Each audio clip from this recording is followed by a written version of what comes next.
Ginataang kanton. Yes, you heard it right. Ginataang kanton. Wanna try? Lucky Me Pancit Canton. With, hindi Nutella yan, hindi palaman yan. Yan po ay gata. Dahil kahapon, nagluto po tayo ng ginataang kalabasa. So, yung natira po na unang gata at pangalawang gata ay nilagay ko dyan sa garapon na yan para magamit pa kung ano man ang naisip kong pag-eksperimentuhan ng recipe. So, ito na ngayon to para hindi masayang. Ayan, syempre pag nakikita natin na parang nagiging dry, dadagdagan lang natin since isang garapon naman to.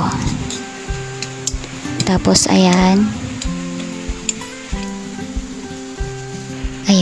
ilagay na natin yung mga ingredients.